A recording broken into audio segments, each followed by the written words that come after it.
Hey y'all, hope you're doing good tonight, today, whatever time of day it is for you all. It's tonight right now when I'm filming, but I hope you're doing good and I hope you enjoy the message. So, we're going to be talking about the spirit of obscurity and what it means to be dismayed and where you fit into all of this when you are experiencing or you have experienced entanglement with a wolf in sheep's clothing, right? And then you're out of it and you're trying to make sense of it. So that's what we're going to be talking about. And I hope it's helpful. And most of all, I hope it gets the wheels turning for you, which is always my goal.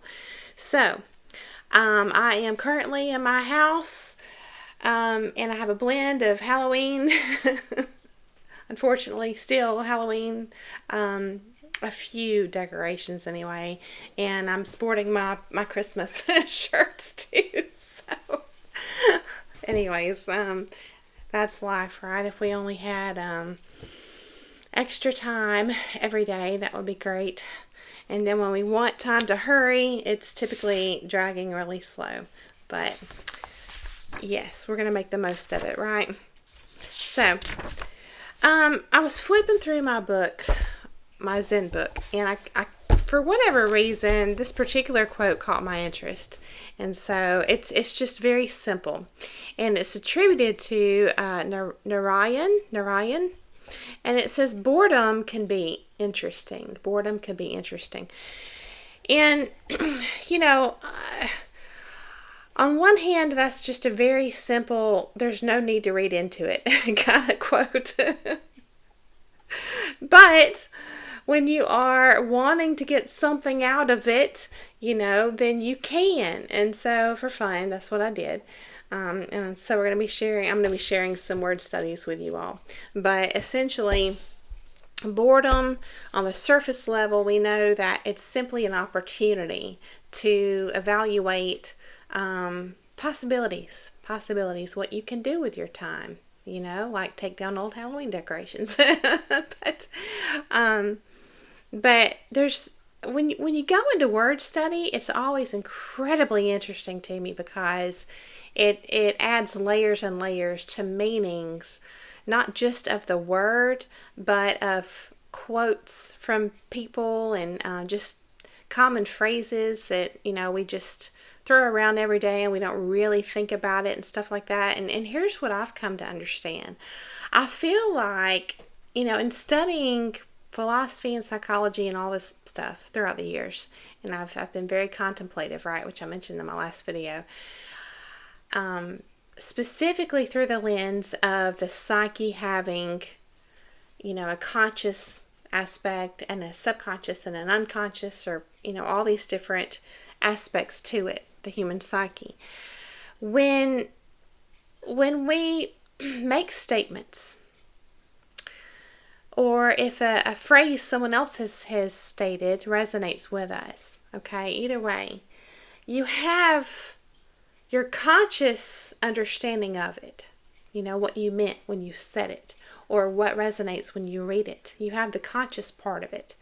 But in doing the word studies, what I'm finding is when you piece it all together, there's a whole nother meaning to a statement. And I personally believe that it's not an accident. It's not a coincidence. I believe that there is a higher knowing that we have access to, but that it's not really conscious. Call it your higher your higher self, capital S self, the divine spark within you, whatever you want to call it. I definitely feel like we're wiser than what we realize. We're just not conscious of it. And so a lot of times with the work that I feel like we're really doing is just peeling back fog, just layers of some type of covering, a psychological or cognitive covering to reveal what's always been there, which is just a deeper knowing. And so that's what I did. A really long explanation for what I did with this quote. But I hope you enjoy it nevertheless. So I'm going to turn this light down a bit too. It's super bright. Okay. Feel really got the spotlight on me. Okay, so boredom can be interesting.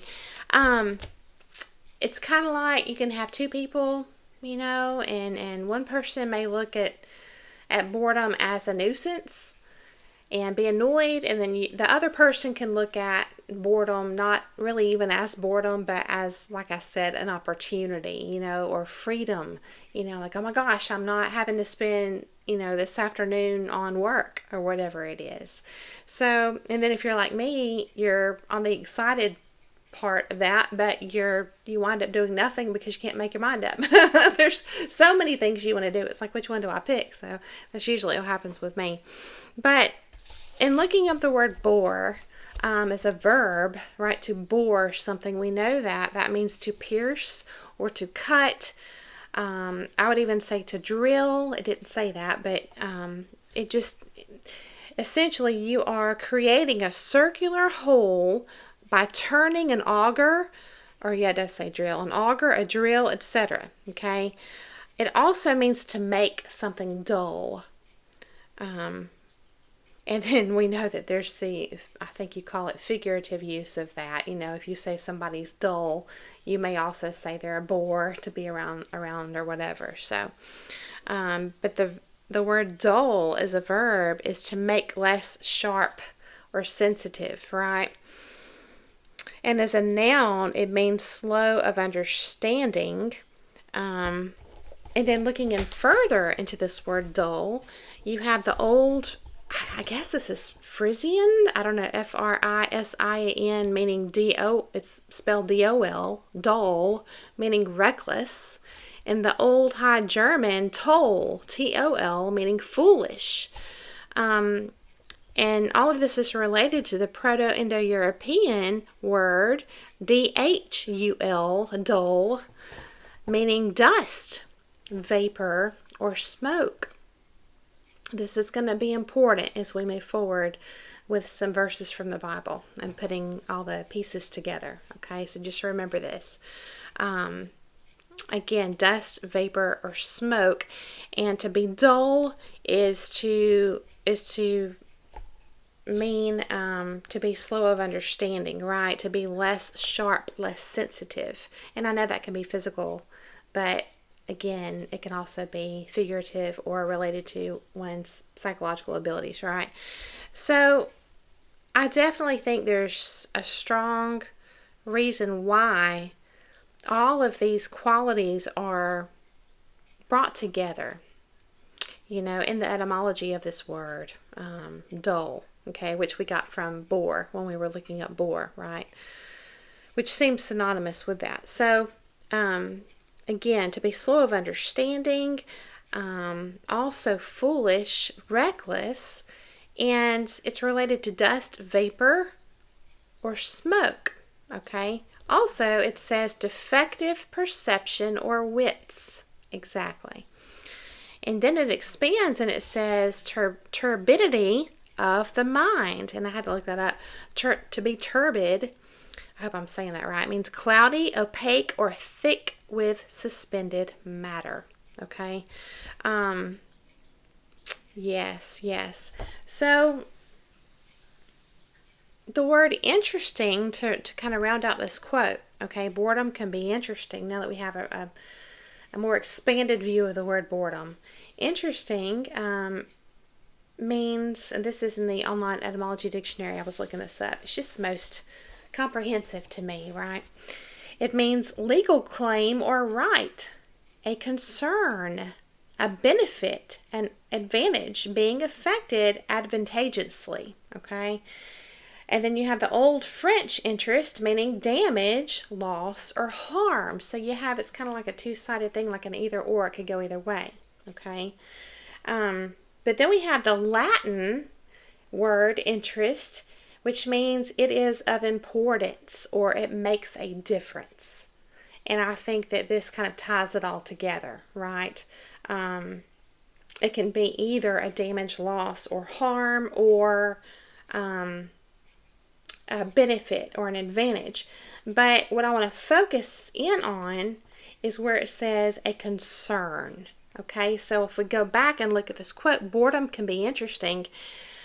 the way I see this is, and the way this is going to prove to be substantiated in our research, our little study we have going on here, is that boredom is representing the mind being defective, the perception being defective. They're being you're thick with matter, and it's just a fog, it's smoke, it's unclear, essentially, right?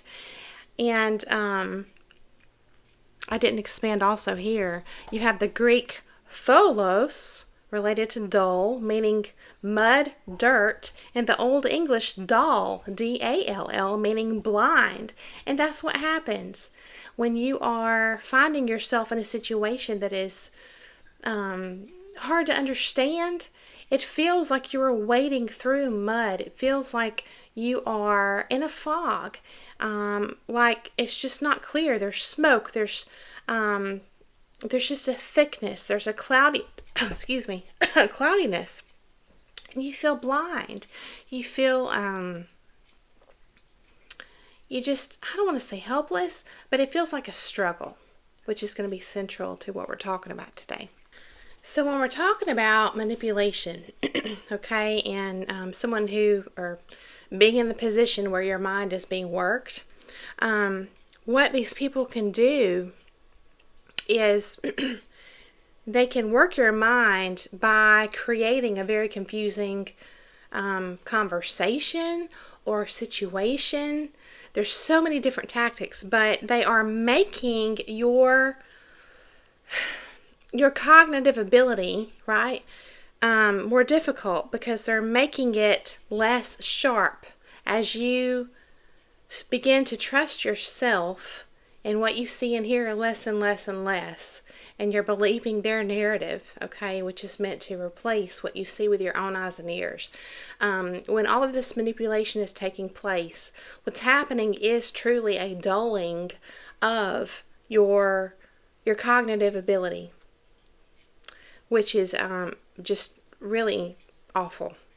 I have a lot of things I could say about that, but you are becoming less sharp, and you will experience this in a loss of memory, even just being able to think quick.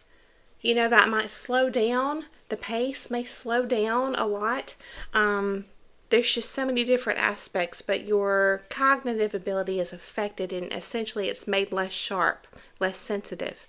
And so when you're looking at this quote through this lens, boredom can be interesting. Interesting, we just saw, means it can be damaging, okay? And it is definitely a concern.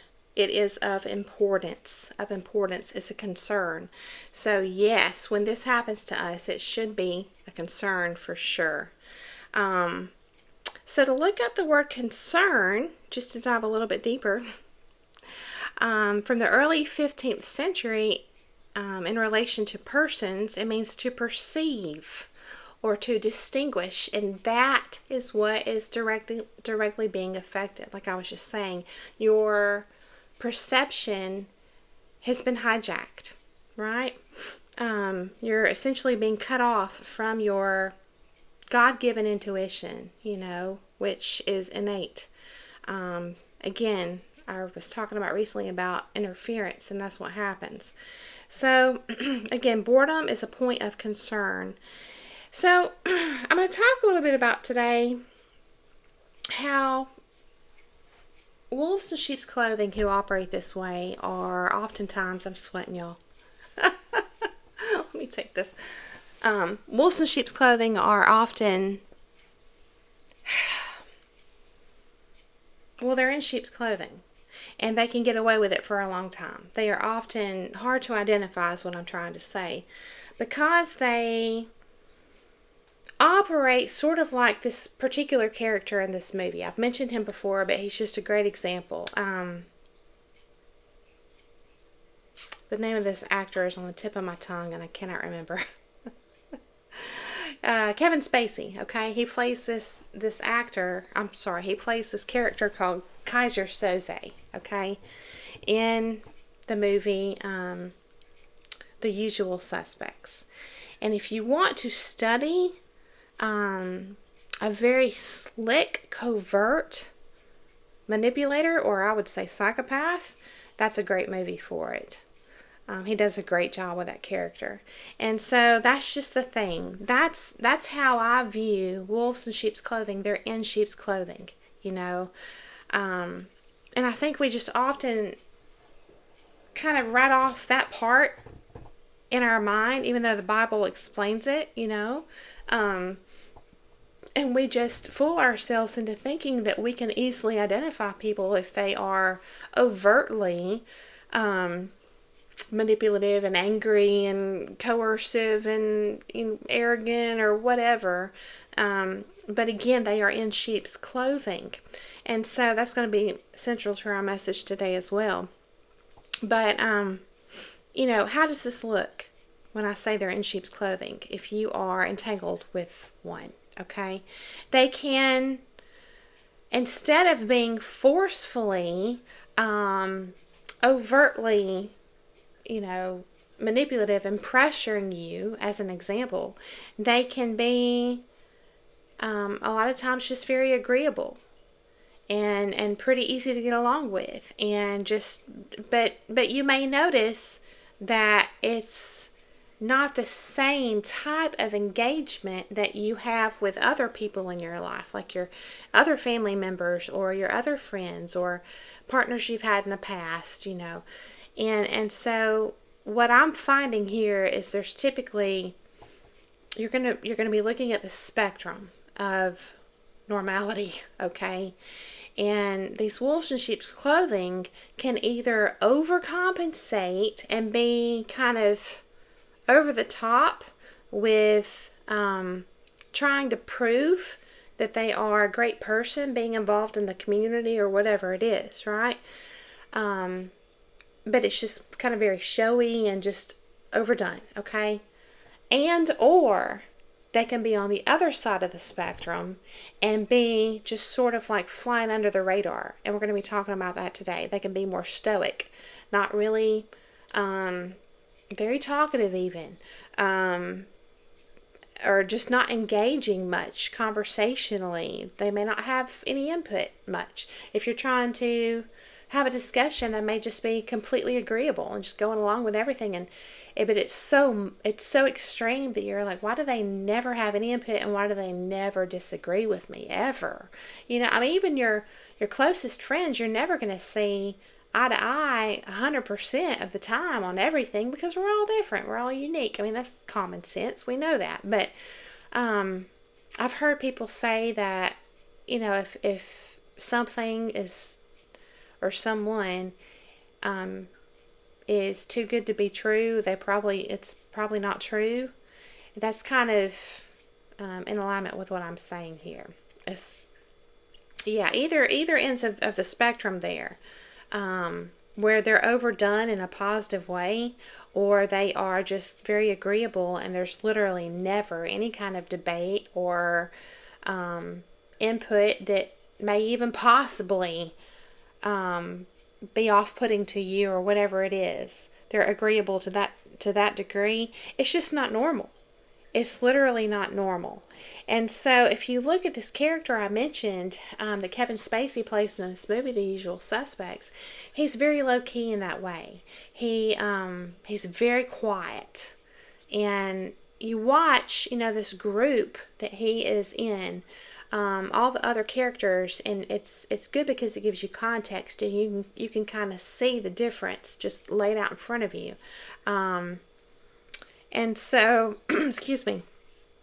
But yeah, there's that saying about laying low, so as to not be noticed, right?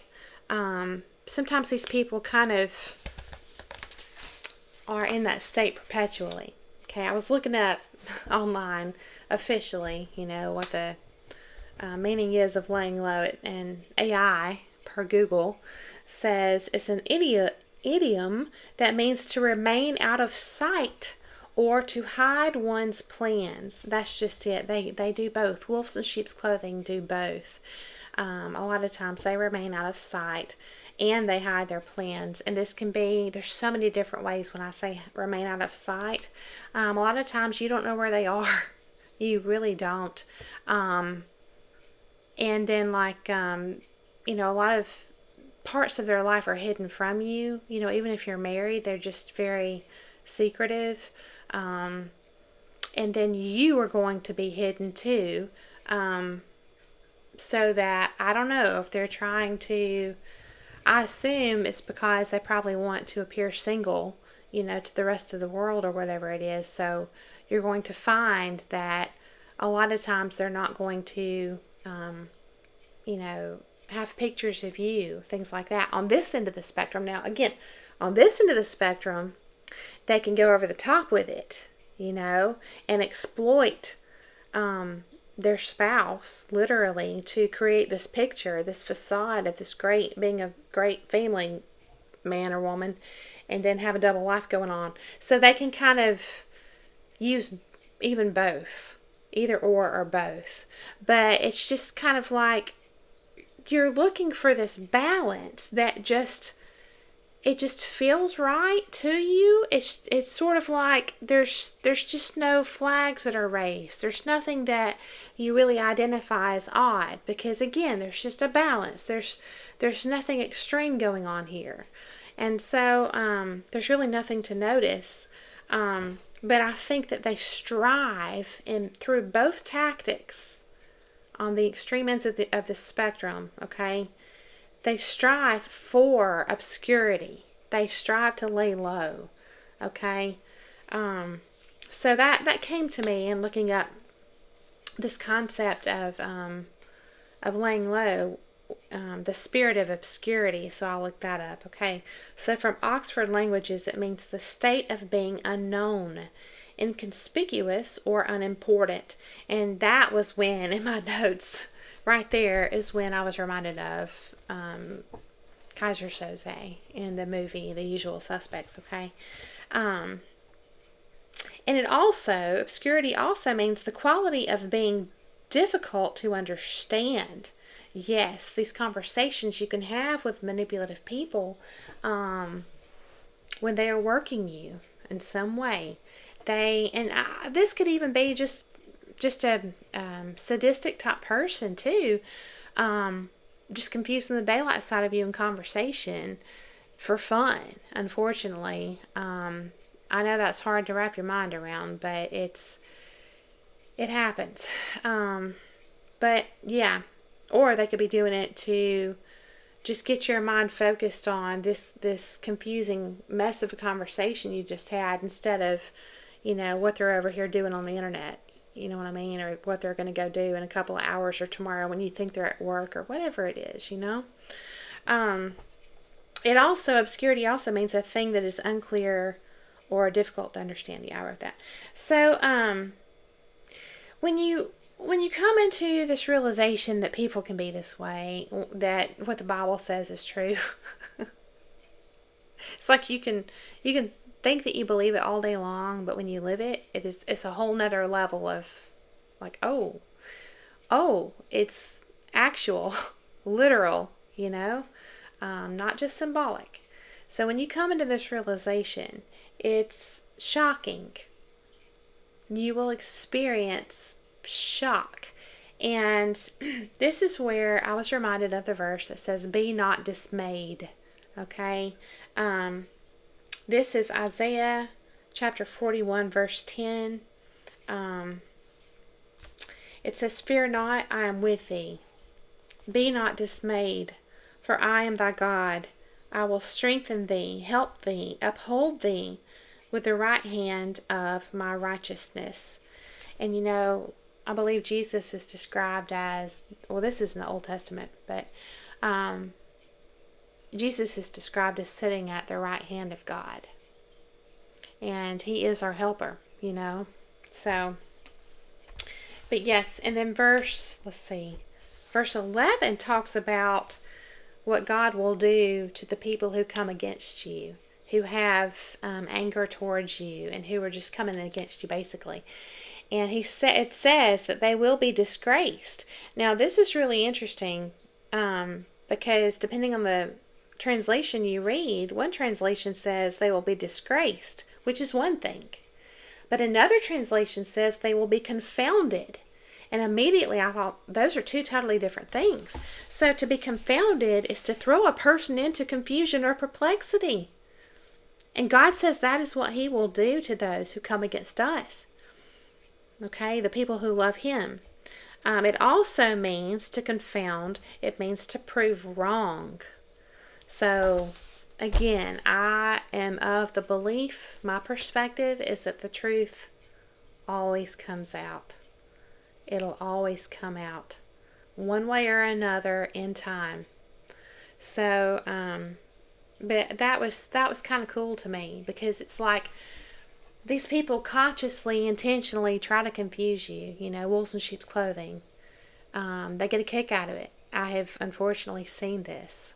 I've seen it, and yet God is just sitting back, and it's hard to really understand why He lets things happen. Things like this, it's like, yeah, okay, maybe, but other things that are really awful, super hard to understand why He lets those things happen. But He's essentially telling you what's going to happen. And to me, the fact that it says they will be disgraced and confounded or confounded, it's a turning. It's a turning of the tables.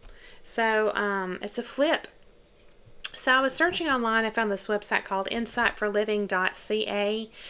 It's talking about obscurity in the Bible. And it says obscurity is the state or condition of being unknown, inconspicuous, or unnoticed, not having prominence or fame. It seems to be a method of operating that God chooses nobodies, people of no account, living in obscurity. And I thought, this sounds like a great description of being humble, really. And so that's what wolves in sheep's clothing do. Okay, they're in clothing of humility. But God sees the heart. We know this. He knows the truth of each one of us. And so, yes, He chooses the people who are truly living in obscurity, people, nobodies, people who are truly humble in their heart. And looking up the word obscure from 1400, it means dark. Figuratively, it means morally unenlightened or gloomy, cloudy, dim, and not clear. I think a lot of times we throw around the word shady. Like, I don't know about that person. They seem kind of shady to me, And I just immediately, y'all, I'm from, my high school years were, in the 90s. So I'm dating myself here. But I'm reminded of Eminem, and he... he had, one of his most popular songs that really got him a lot of notoriety was he's singing about I'm the real, Slim Shady, right? And I'm just thinking about we perceive these people who are operating in deception as shady. We know it. We can feel it. We our intuition, is just screaming at us, and they just, even before we have the proof, the details, they're shady to us. But what I'm going to talk about is, again, how God turns the tables, okay? So let's take a look at what makes up the word obscure.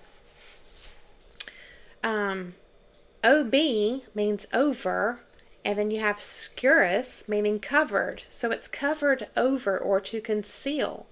So the way this happens to me, okay, one of the other definitions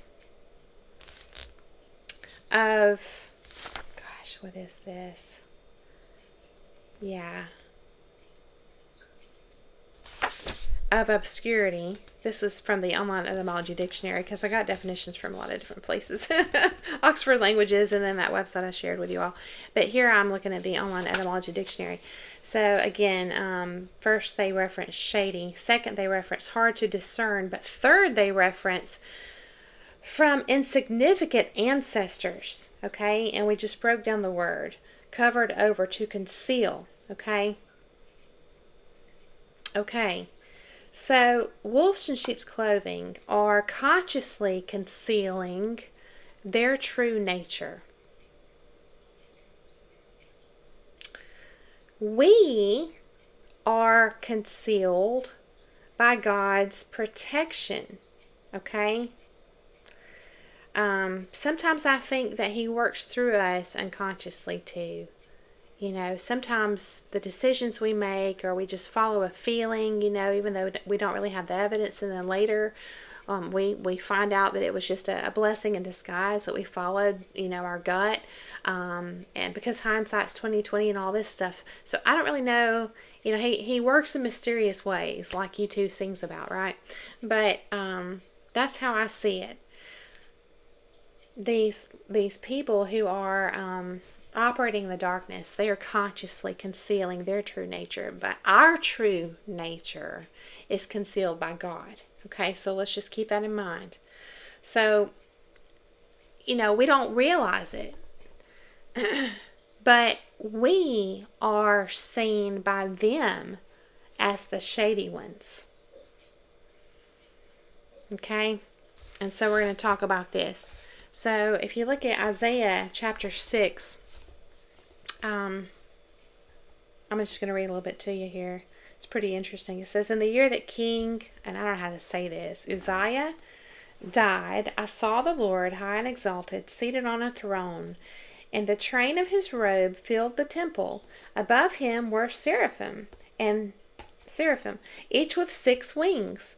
With 2 wings they covered their faces, with 2 they covered their feet, and with 2 they were flying.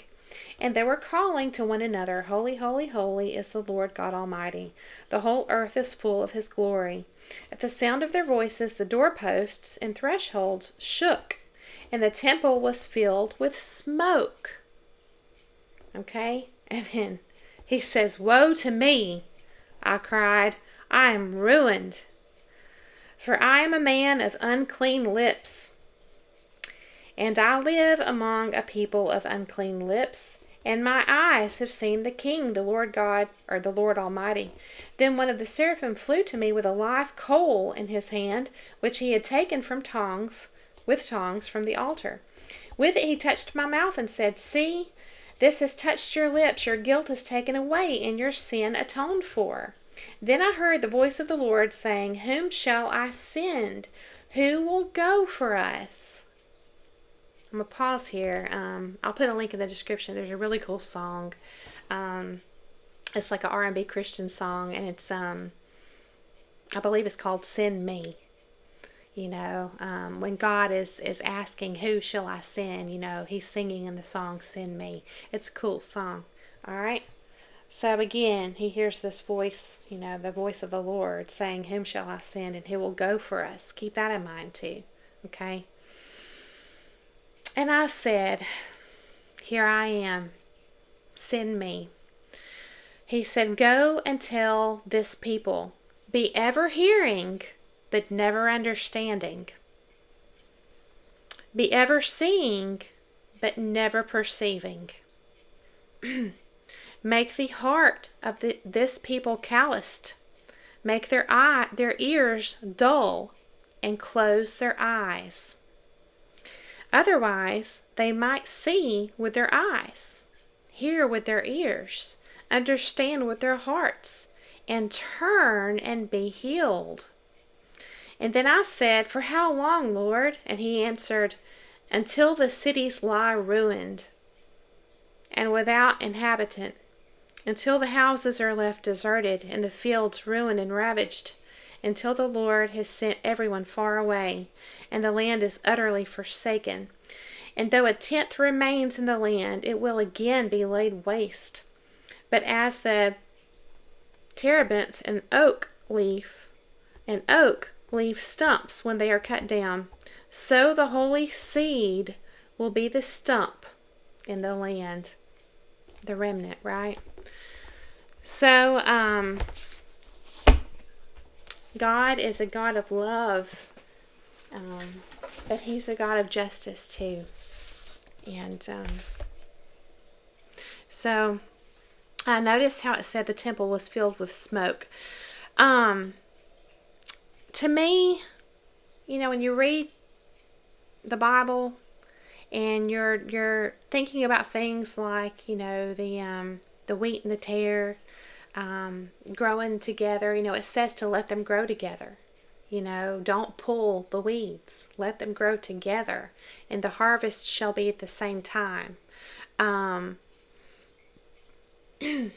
this divide, when it's talking too about how, even a man's enemies will be of his own household, and there will be two people in a field, and one will be taken and one will be left. I think there's multiple layers to what this means. But also, I feel like that there's spiritual division between those with hardened hearts and those who are receptive. Okay, we're talking about qualities now.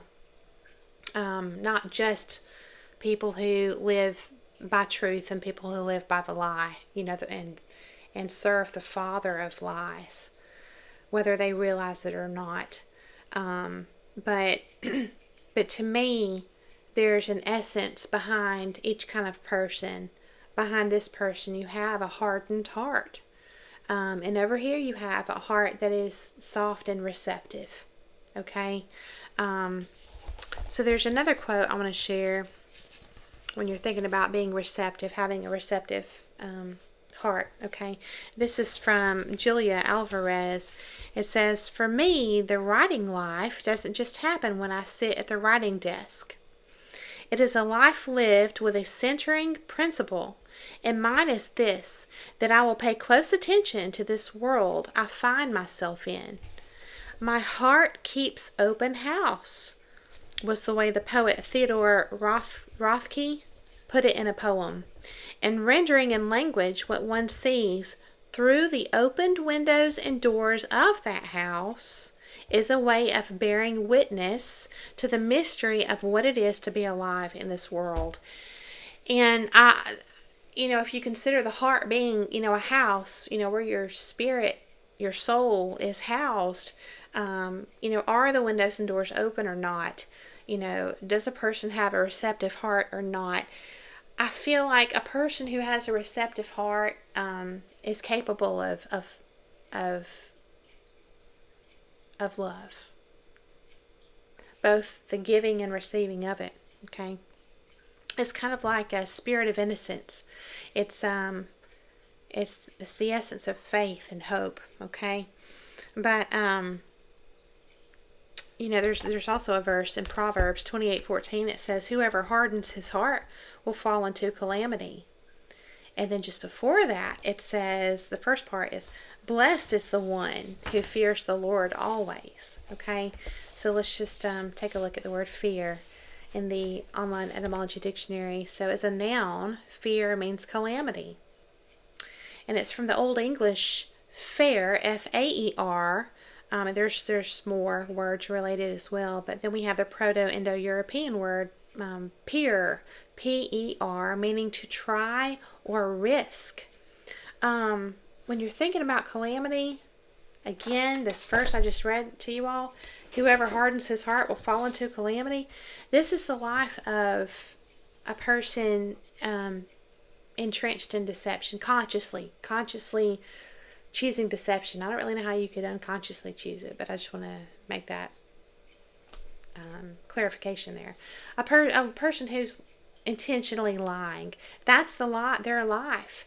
And when it's talking about calamity being related to just trying and living a life of risk, they're essentially a gambler. They're gambling with their soul. They're gambling with their life, with their health, their physical health, with these choices they make, with their safety, with your safety. If you're in their family and the goings on that you don't know about with these people could put your life at risk in many different ways. Their private entanglements with all these shady people, it could put you in danger. Just so many layers again. But they're essentially a gambler. That's how I look at that. It's a very risky way to live. But instead, we should risk putting our trust in, not in the world, in just our own ways and trying to manipulate and force and lie and coerce, but we should put our trust and risk putting our trust in the Lord. That's what this is about. We are blessed by doing that. Blessed is the one who fears the Lord always. Okay? Again, related to trying and risking. So, when you really think about all this, it's kind of strange sometimes. You can come to the realization that a person who has constructed their life out of lies is a very fearful person. What do they call that? Like a house of cards? Or what's that old saying? People who live in glass houses shouldn't throw stones. Or there's so many different things that, come to mind. But it's just a risky way to live. But, a person who loves the truth, a person who is transparent and honest, and none of us are going to be perfect. It's not about that. And it's not about judgment. This is all about understanding the way, the path, just doing a deep dive on perception, really, and Bible verses and learning from word study. But this is all about sharpening our discernment. It's not about so that we can point the finger and judge another person. It's not about that. It's about making sure we can preserve, I would say preserve our life, but ultimately that's God. It's His grace and His oversight and protection, which we're going to talk about in a minute. But to me, it's really more about preserving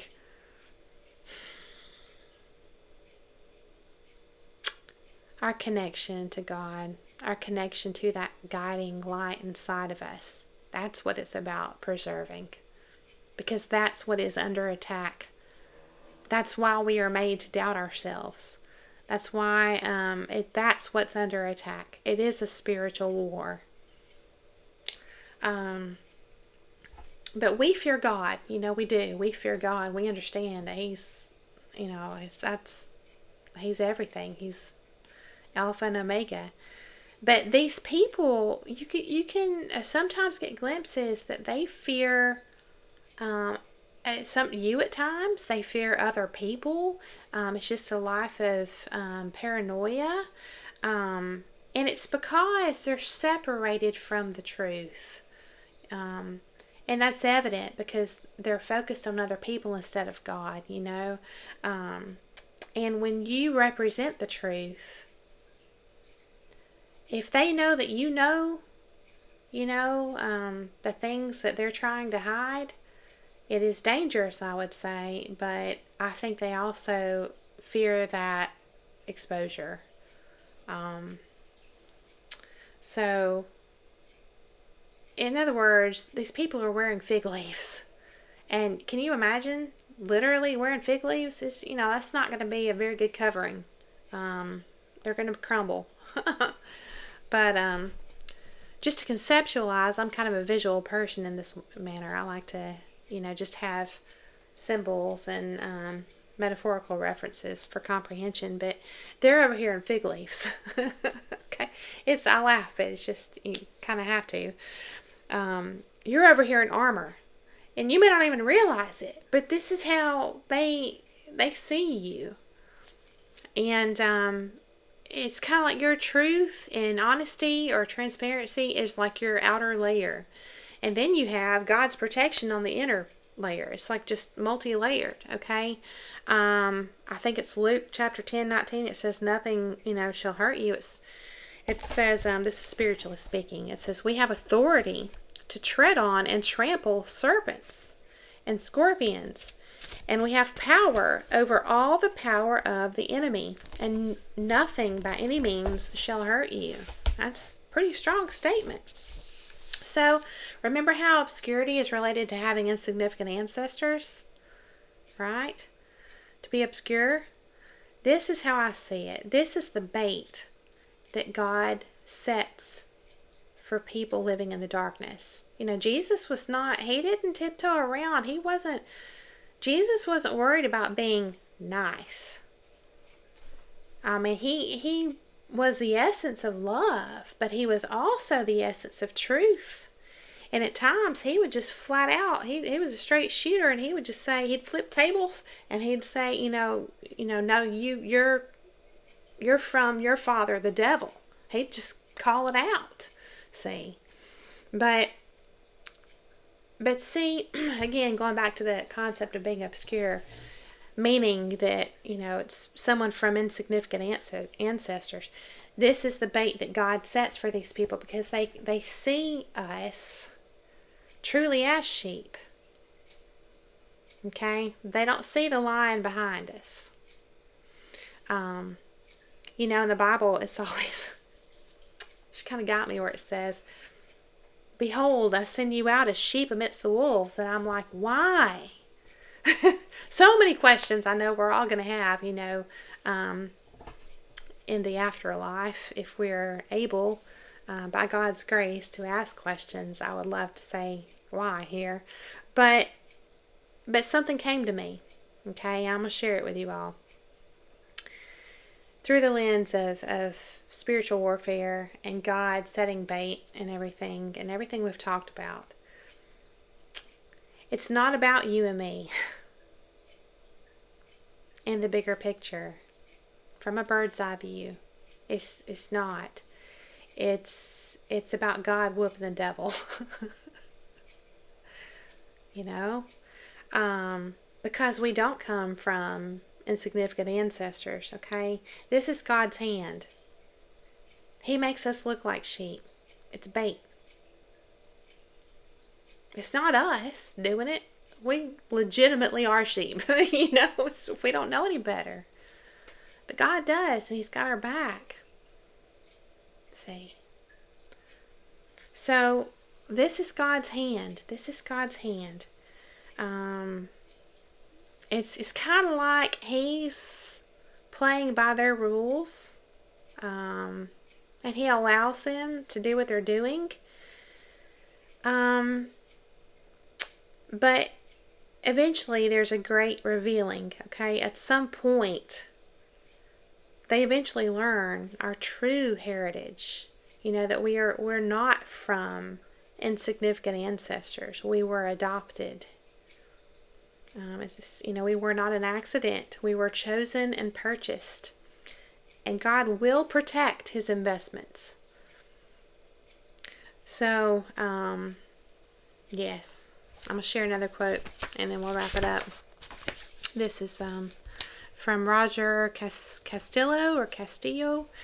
Happiness is not to be found in love or pleasure, but in peace of mind.